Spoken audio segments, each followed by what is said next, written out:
Hello, and welcome to the Intelligent Inbound podcast brought to you by SmartBug Media. I'm your host, Jen Spencer, and today I am speaking with Gaetano DiNardi, Head of Growth and Demand Generation at Nextiva. Nextiva is a leader in cloud communications. And what I love about Gaetano is his core specialty is in full funnel demand generation, but he's got a focus on new customer acquisition via inbound channels and website optimization. Totally up my alley. Welcome, G. So glad to have you. Thanks for the intro. And you're one of my favorite people out there. So I'll never pass up a chance to talk shop with you, Jen. Thanks. Oh, thank you. Well, likewise. And before we get into all good marketing detail stuff, we have something in common because neither of us started out in marketing. I came in by way of teaching and then professional theater. You started out in music and entertainment. So can we get into okay, what was that like? And how do you feel that road has helped you as a marketer? Yeah, sure. Well, what can I say? When I was a young, stupid kid, I grew up in New York City. So I was really one of those people, lugging my guitar around town, downtown New York, midtown, Times Square, uptown, anywhere that would pay me to go and play, any studio that would pay me to engineer, any studio that would pay me to come in and help produce a record. Anybody who would want to work with me in any way, I would be like, yeah, I'm doing it. My thing was if I just work with enough people, build enough network, maybe I can get some placements. Maybe I can potentially get signed as a producer. That was what I wanted to do. I wanted to get a publishing deal as a songwriter and producer. My goal was not to be like Justin Bieber. I'm too introverted for that crap. But that was what I wanted to do. And what I not quickly realized, it was actually a slow, painful realization, is man, it's hard to make money doing this, right? I've been doing this for years and I'm still broke and I'm living with my mom. What am I doing here? Yeah. So I was like, all right, well, I was still in school at the time, not because I felt like I was going to learn anything significant or magical at school, but coming from an old school Italian family, you got to go to school. That was what I heard nonstop my whole life. So I'm like, all right, let me just make them happy and do it. Once I did it, I was like, all right. And while I was doing all this stuff, I was blogging. About my experiences in the music business. And one article I wrote went mega viral through social media. It was about how Atlantic Records had ghosted me. They invited me up. They a couple of times. I had played songs. I had played my guitar in front of them, just showed them my track record as a music producer. And they were like, oh yeah, we're going to have you working with Trey Songz and CeeLo Green and all these people. And then they just ghosted me, completely ghosted me, completely. And I wrote about this and it went mega viral. And then I noticed my website started getting comments. The articles I was writing were getting comments from random people, and I wasn't promoting this super well. And I had realized that this was SEO. People were finding me through Google search. They were searching for things like, is music company XYZ a scam? And all those things that I was writing about. How do you get a meeting with Atlantic Records? They would find my article, right? So unknowingly through SEO, that's how I kind of got my start in marketing. Once I realized that, I was like, man, I want to go try this SEO thing. So I applied for a bunch of SEO company jobs, and Mike King at iPoRank hired me. He took a shot on a totally unproven scrub from the Bronx, and that was me. Fun fact, I showed up to my interview looking like Joe Pesci. He was like, dude, this is way too formal. What are you doing? I'm like, well, hey, you want to be over-prepared than under-prepared. He was like, all right, absolutely. Well. Anyway, long story short, I got the job from iPoRank. I really sharpened my skills. I was doing things like website auditing, technical SEO, content audits, copywriting, all that sort of fun stuff. Went to Pipedrive, led SEO there, moved on to Sales Hacker, led marketing there, moved on to Nextiva, led demand gen and growth there. So that's an oversimplified sort of transition story, but that's how it all happened. That is super cool. And I think, you might have kind of fallen backwards into SEO, but you did have the wherewithal to dig into the data and figure out, what did I do? What did I write? what was the environment that created this opportunity, and you reverse engineered that, and Yes.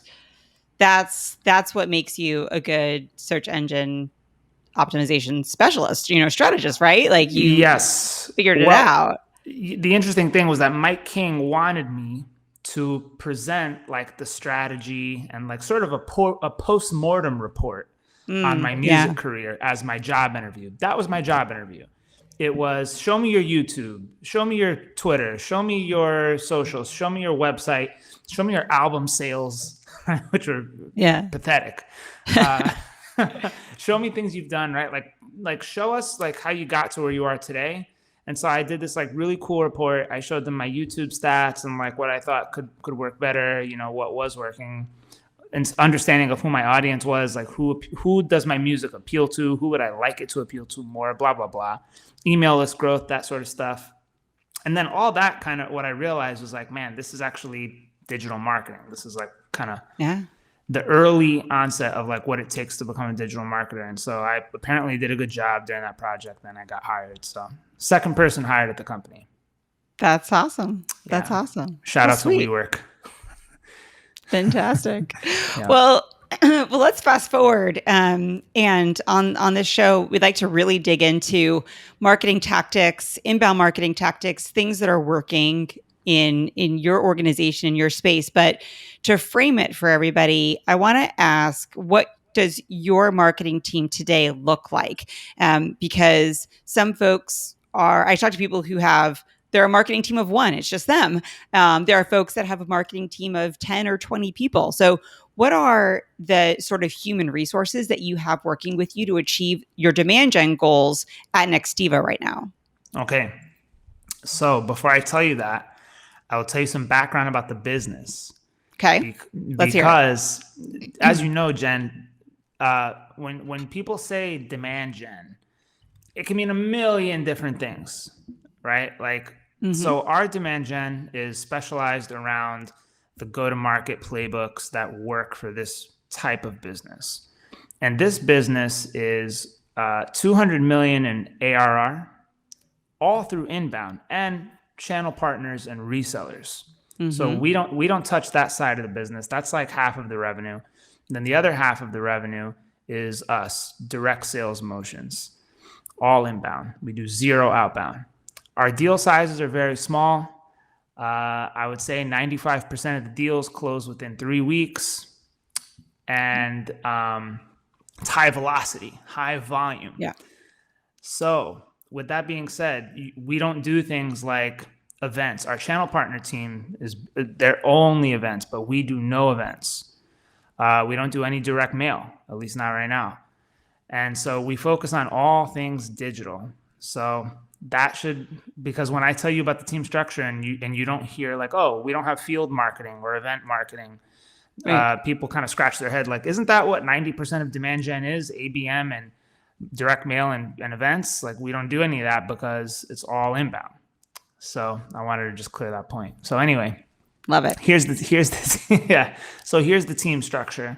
You have myself. Then you have someone that is in charge of all things landing pages. And she is a master of landing pages, Alina. And she does not just the SEO and brand landing pages, but also the affiliate landing pages, paid traffic landing pages. She just focuses on landing pages. It's such an important element to this business that we have somebody like solely, fully dedicated to that. We have Andrew, who is in charge of all things technical SEO. He's also a master of analytics, and he's also very, very good at link building. We have Joe, who is the captain of the blog. We call him the professor. He's an editorial and copywriting wizard, and also extremely strong in product marketing. We have Devin, who is a master of partnerships, link building. He's the content distribution guy. He's that person that understands where audiences are that we need to be in front of and gets that content in front of them. We have someone managing all our organic social channels. We have a head of paid media. Actually, she's a beast. Her name is Susan. You may even know her, Susan Wenograd. We also have 2 people doing full-time link building, Means and Boyana. Then we also have, I think, who am I leaving out? That might have covered everything. Yeah, I think that covers everyone. Yeah. Well, it's a nice sized team. And I think what's really unique about your team structure is it's built 100% around like the inbound digital methodology where you're taking people and you're specializing them, like hyper specializing them. Like the fact that you have someone who just focuses on landing pages and landing page optimization is huge. I actually don't know if I've ever heard that before. I don't know if anyone Yes. else out there is doing that. If you are, please drop me a note. Let me know because I love to learn more about that. But how did you come to that decision to have someone focus just on that effort? I'm really good at understanding, like, all right, this person is very, very, very strong at this thing and she likes doing it. So let her do it. I know that's like a very oversimplified way of explaining it, but I just kind of like so Alina came with me from my last company, and she's like my little sister. Okay, like I've been like basically working with her since 2017, and when I was about to join Nextiva, I said, look, we're kind of a package deal. You got to take both of us. And they're like, all right, bring her along for the ride. But basically what I do is I just talk to great marketers all the time and I find out what they're good at. And then I let them go do that thing rather than the opposite, which is like, hey, we need somebody to do this. And then let's go find that. Sometimes that does happen, but I much prefer to say, all right, let's just talk to great marketers, see what they can bring to the table, and then find some way to fit them into the puzzle.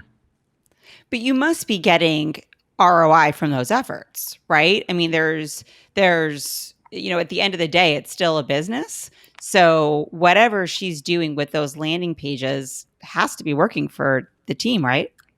It absolutely is working. Yeah. I mean, when I basically we doubled since I started I know this is like a kind of a controversial thing, but the volume of MQLs that come in.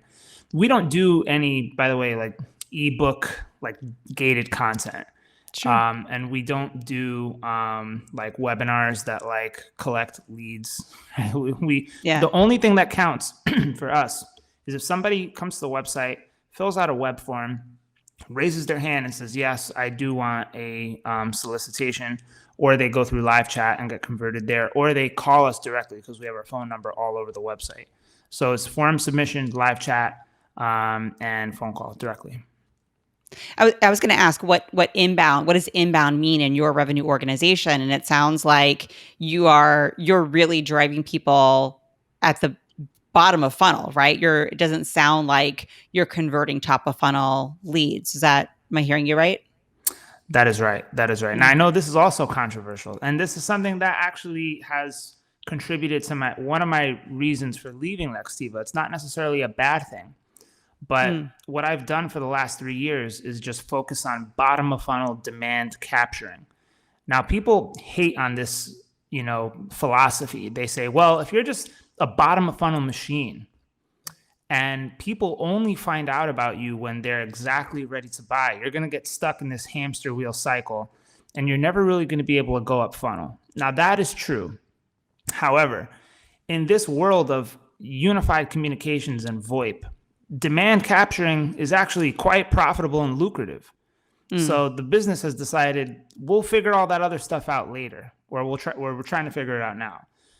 We don't mind just having the most efficient bottom of funnel capturing machine possible, because there's so much up for grabs that we need to capture as much of it as possible. The other thing is that this world of UCaaS and VoIP has only been cracked like maybe 20%. And it's expected to explode by the billions and billions, by 2030. So it is an arms race. It's who can capture as much as possible now. But that being said, one of my reasons for leaving Nextiva is because I do want to work somewhere where brand is like a little bit more of a focus. That it's not such a bottom of funnel rat race. That, how should I put it? We're one of those companies that you probably will only find out about if you search for something in Google.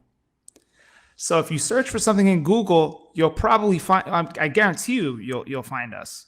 We're doing like sports ads and stuff now. That's helping, but it takes a long time to build a brand. And I think the business understands that like they've put it on the back burner for far too long, and now we're trying to scrap back. So yeah, that's understandable. The business operation, what you're describing, that marketing operation, is really not that dissimilar from e-commerce businesses, and what they're doing every day. And so I think there's likely a lot to be learned from a highly transactional B2B organization.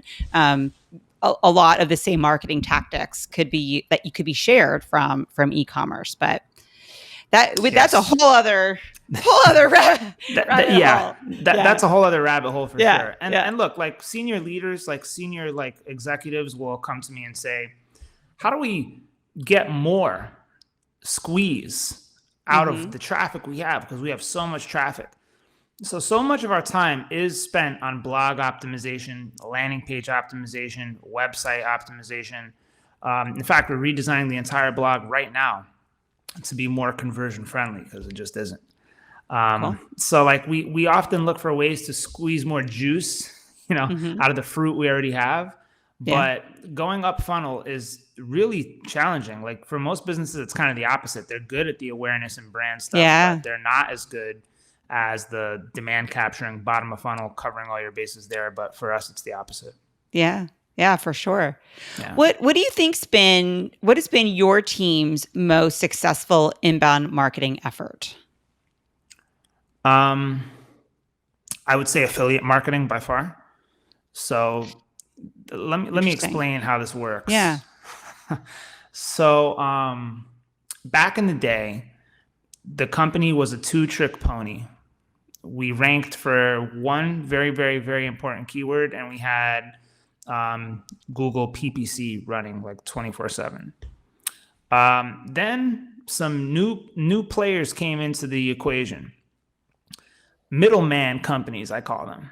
Now these companies have figured out, we can build, best business VoIP providers of 2021 directories, and we can rank. And then other companies figured out, shit, they're doing it, we can rank. Let's push all the vendors down. Right?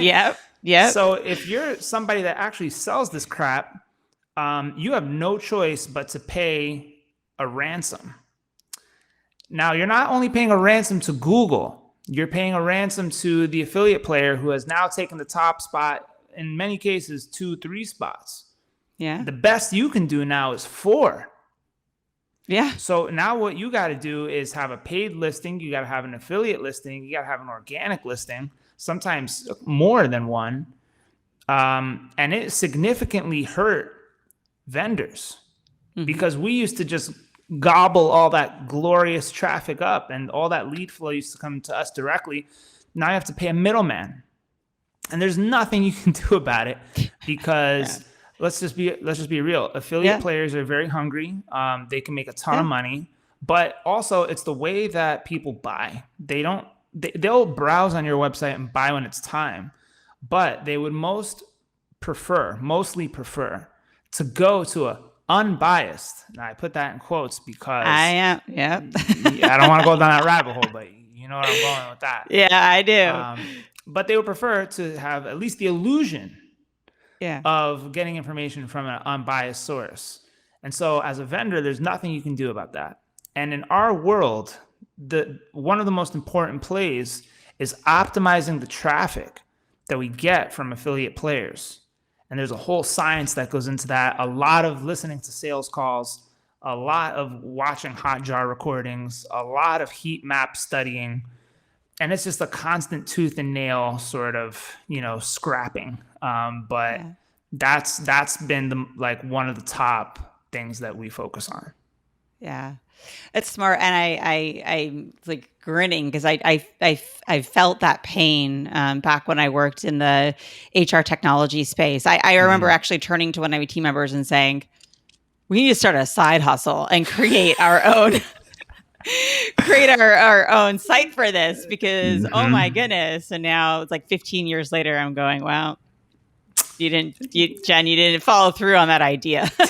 I said the same thing. I was telling my team, guys, if I could have done this differently, if I knew 10 years ago what I know now, instead of playing guitar in Times Square, I'd be building a contact center solutions affiliate site and I'd freaking be raking in millions. But, here we are. Yeah. Doesn't sound like the most sexiest dream when you're in your 20s, right? No, when you're like young and dumb and you live in New York City, it's like, no, I want to have fun. I don't want to think about contact center solutions. What? Oh, I know. Well, what you must run experiments, different kind of marketing experiments in your organization. Can you tell us about like the latest experiment you've run and what you were trying to accomplish and just how did it go? I mean, sometimes, as marketers, we run an experiment and it's awesome. And other times we go, well, that didn't quite turn out the way we wanted it to be. Yeah. Well, most of the experiments we run revolve around like two areas. One is like giveaways, sweepstakes, just classic sort of, like you said, very e-commerce-y. Like we do a lot of that. We'll do like in our world, hardware, VoIP hardware is very popular. So we often do like free phone giveaways, Apple Watch giveaways we've done, all sorts of things like that. If you upgrade your service, we'll give you this. So a lot of like pricing techniques and sweepstakes and giveaway offers like those do well. The downside to that is you got to haggle a lot with your finance teams. Like, what are you guys willing to essentially give away? What kind of financial concessions are you willing to make in order to drive more customer growth? So you got to go through that process, but we do a lot of that. And we do a lot of landing page testing, a lot. Now, we spend a lot of time doing mobile tests. And what we essentially have done lately, how do I say this without giving away my bag of tricks? Let's just say quiz experiences can be very powerful. And I'll just leave that hint, but I'll just say that. Yeah, interactive content in any way. Interactive content is huge. Yes. More people need to be playing with it. For sure. Yes, for sure. I would say that in almost all of our landing page experiments, the things that have worked is when we have held the philosophy of reduction, noise reduction. So addition by subtraction. Marketers often think, well, people want to see this and they want to see this and they want to see this and they want to see this. Before you know it, your landing page is so long or so it's just too overwhelming. And in this world of like overly distracted ADD, lack of attention online behavior, you've got to just give people what they want like as quickly as possible and make it like stupid simple. What's that phrase? KISS, keep it simple, stupid. Yeah. We try to follow that and it works. So, in this world of high volume transactional, sales, this is what we focus on. Well, and you can only do that if you really understand your customer, right? And like you understand those buyer personas and you know exactly what they are looking for. And if you skip that step, your experiment might not run so well. So I'm sure you understand your customer really well. Yes. To know that. Yes. The one thing I wish we could do better is understanding, I guess, like sometimes you get a whale coming in. Like sometimes you bid on VoIP and you get a whale. But you don't often get a whale, but you do get a whale. So how do you create a landing page experiment that would appeal to the larger majority of people who search, which is SMB and mid-market, but still wouldn't discourage that whale? Like if a whale sees things that are too maybe small time, you might piss him away. So, and I don't know if there's any true way to compensate for that through paid traffic optimization. Through normal website flows, yes, but that has always been a tricky one. I mean, we kind of rely on live chat for a lot of that. Live chat has been awesome. A lot of companies use bots. I'm personally not a fan, but in a world like ours where it's very high volume and transactional, I think you need live chat. Yeah. Yeah. No, that makes perfect sense. And I have a few hybrid inbound ABM ideas for for those whales for you, but maybe for another time. All right. What this is my challenge. I'm interviewing you. I'm not here. I'm not doling out marketing advice, right? Fair enough. That could be a separate event. Cool. Let's switch gears a little bit. So data. Data is important for any intelligent inbound marketer, and pretty much everything you've been talking about. You're looking at optimization of performance. If you could only view one dashboard every morning to see like how healthy your marketing organization is, what would need to be on that dashboard? Yeah. Well, I'm a big fan of Power BI. It's pretty awesome. You can slice and dice data a million different ways, however you want to see it. And I think the most important thing that I look at is pipeline, bookings, and opportunities by line sizes. So we have everything broken down by, and this world is all about line sizes, or how many lines of service, how many seats. Pretty typical in a SaaS business, but it's that broken down by line sizes. And I pay attention a lot to conversion rates by landing page, conversion rates by source, conversion rates by line size as well. And when I see that, for example, there may be a lot of opportunity, but a lot of opportunities built in one area, but very poor conversion, meaning close revenue. Like revenue does not close. Maybe an ad group is generating a lot of at-bats, but there's no revenue coming from it. That's the key. That is like, if you want to truly be a great demand marketer, you have to understand your losses. You have to understand the failures.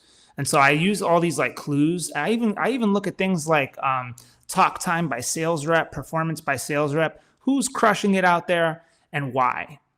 And can I get the other sales reps to potentially mimic that behavior? I also want to know, is that sales rep somehow, some way, I don't want to say maybe like, stuffing the ballot box, but is that sales rep somehow gaming the system, right? Like, is that sales rep just only focusing on opportunities that he or she knows will close just to keep their quota high? Like, I don't know. But I dig into all that sort of stuff, and I spend a ton of time listening to sales calls. And I think, like, back to the dashboard question, if the only thing I had to look at was opportunities, bookings, and revenue by those sources, I would be completely happy. But of course, I'm a nerd when it comes to this stuff, so I do like to, Google Search Console every day, SEMrush, Ahrefs, our backlink profile, our traffic growth, like Hotjar, all that stuff. Like, I spend a lot of time monitoring the website and live chat performance as well. So all those things. All right. Well, I think, the fact that you're going, okay, at the end of the day, it all comes down to what's actually converting into revenue, what's actually converting into bookings for the organization. And as long as you're tracking all of those sources, you can reverse engineer from there. So it sounds like you're pretty involved with the sales organization. How would your sales organization, the sales reps there, how would they describe you? I think they probably see me as somebody who's pretty like outspoken and bad boy-ish, but they would also probably say that like I just don't subscribe to a lot of fluff. I don't subscribe to like let's have meetings to prepare about the next meeting, and let's not sugarcoat stuff. Like, I just kind of get right to the point. I'll just say, guys, we have a VoIP call center page that is generating these opportunities, but very, very small amounts of bookings when you look retroactively over the last like 6 months. Because a lot of times sales leaders will say, oh, well, these are bigger opportunities, so they need more time to mature, and the fruit needs more time to ripen. And that may be true, but in 6 months, if we don't see anything, then why? And so when I dig in and poke around and dig, I think they appreciate that. They want to get better. So they would probably describe me as someone who's kind of just like, no fluff, just gets right to the point. I don't do water cooler talk. I don't say, hey, how's the weather, right? That's not my thing. But I'm a straight shooter, and I think that's probably how they would describe me. All right, sweet. I have a dreaming kind of question for you. So let's pretend time and money are not an issue at all, which I know is hard, right? Hmm. But pretend time and money not an issue. What's an example of a campaign or a strategy? And it could be from any time throughout your career, not necessarily just at Nextiva, but some kind of a campaign or strategy that you've just been itching to try. Yeah, I want a rapper to make a jingle for the company. I want Okay. like T-Pain or Future or Migos or 21 Savage, like someone like that. Lil Wayne, Drake, somebody to do a jingle for the brand that I'm working with. That's, if there could be time and money were no problem, that's what I would do. I would do that. Awesome. What would you do with it? Oh, I'd promote the hell out of it. I mean, I would just blow it up. I'd probably parlay that with like a brand sponsorship. Like I would probably just go nuts. I would focus on that. That would be like the big idea. Yeah. But when it comes to those sorts of things, my philosophy is kind of the Rand Fishkin Sparktorial philosophy of like, you're better off finding out where technology nerds consume podcasts and sponsor that instead of just, having Drake do a jingle, about you. Probably. Probably. But but to kind of add on to that, what I've learned, and we spend a lot of time on video, YouTube SEO and video. We spend tons of time on. What I've realized is that all these companies that are out there competing to differentiate, they're having a really hard time doing it because all the products and services do the same thing. So brand is the only way you can stand out. And everybody's kind of doing the same tricks. Landing page testing and ad copy testing and all this stuff. But what I've realized is like video is where it's at. Video is the only thing that is truly, truly, deeply memorable. Like if I can think about things that I remember in marketing, it's video stuff. So I would go big on video. I would find some way to maybe even do a music video with whatever rapper does the jingle, a TV commercial. Like that's what I would do. I would go big on video. Anybody can fake, copywriting, and they can copy stuff, and like you can't copy great video production. You just can't copy it. It's too unique, and that's what I would go all in on. Yeah. Well, I love it, and I can't wait to see it. There's some cool brands doing some really cool things, I should say, with video right now, and I think we're just scratching the surface there. So agreed. Yeah. Yeah, I'm waiting for B2B to catch up. Yeah, we're slowly but surely. But yeah. Well, you're actually, it's a good transition. Also, before I let you go for the day here, I want to just comment on the fact that you're extremely active on social media platforms, particularly at least the ones that I'm on, LinkedIn and Twitter. I don't know if there's others, and I'm not there. Those are my two favorites. Okay. Yeah. Okay. All right. Good. So, but the other thing about it is it's not just the activity. You're really authentic, and you're very, very open with your audience. In fact, you recently shared that you're going to be leaving Nextiva at the end of September, and you shared, hey, I don't really have a formal plan in place. I want to understand what compelled you to share this. What are you hoping to get out of it? Of sharing that, a lot of people are really protective with their social media presence, and they don't make those changes until they've got the next thing locked up. So when I heard that, I saw that from you, it stuck out to me as something unique. Yeah. Well, I remember the days, Jen, when I couldn't get a job. I remember the days when I couldn't get a job. I graduated from State University of Cortland at New York. This was 2010. The markets had just collapsed not long ago in 2008. Couldn't get a job. I was sending resumes out. I didn't understand the power of social media back then. I was a complete fool. I was praying and hoping. Hope is not a strategy. I was sending resumes out to all these companies, just getting lost in the ruffle. I was using the same playbooks and strategies as everyone else, trying to keyword stuff your resume. Nobody would look at it. Nobody would call me. Nothing. I thought back to those days like, wow, I'm at a point now where all I have to do is go on LinkedIn and say, hey, I'm leaving my company. I've gotten great results. I'm thinking about what's next. And people are flocking, hitting me up. Yeah. And I'm like, wow, instead of being the moth that is chasing the flame, now I'm the flame. You know how powerful that is? From a broke kid who came from one of the poorest districts in America, the Bronx. I remember my mom, she one time, like, we didn't have a lot of money growing up, and she used to get us Domino's once in a while. And like Domino's was like a huge deal. Of course, my grandma would always cook, but like when my mom would order like pizza and wings for us, we were like, man, this is awesome. Oh my God. And it's like, now I look at Domino's and I'm like, ugh.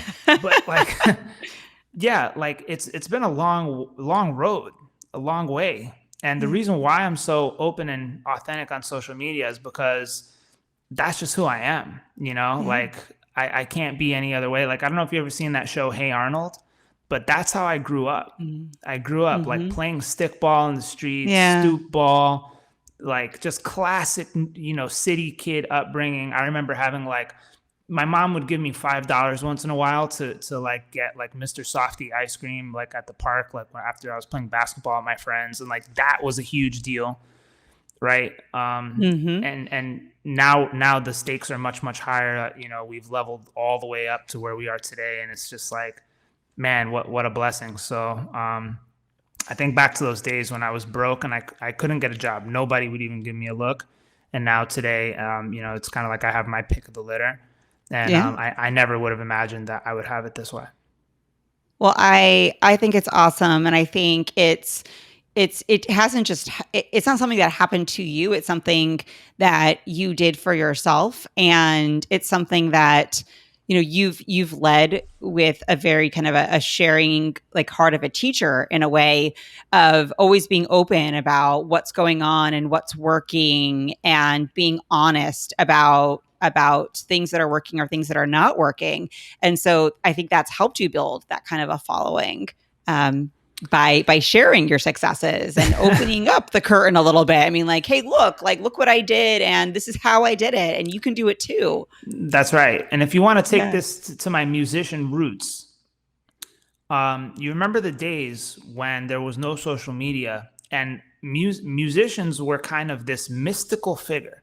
They would be hiding backstage the whole time. The curtains would open up, they'd come out, rock out, and then you'd never hear from them again. And they were so elusive. But you can't do that anymore as a musician. The musicians who are the most successful now are the ones that are an open book and share everything. People want to see what's going on in your day-to-day life if you're DJ Khaled. And he so masterfully has figured out the art of Snapchat, for example. Like, you never thought, a guy like DJ Khaled would figure out Snapchat, but he was so smart to dominate that. And so there's this constant like push and pull that you have to balance between scarcity, like knowing when to like kind of not be too present, but also you need to be top of mind as well. And as a musician, those rules have changed. And I apply that to the world of B2B marketing. LinkedIn used to be a place where you would only connect with people you knew personally, if you remember that. Even to this day, LinkedIn, I don't know why they still send you this like sort of disclaimer or pop-up or notification, but it'll say like, do you really know this person? Are you sure you want to connect with them sometimes? And it's like, that's what this is all for. And so I applied that to my B2B marketing social media strategy. I'm a very open book, and that's why my team loves me so much and why I love them.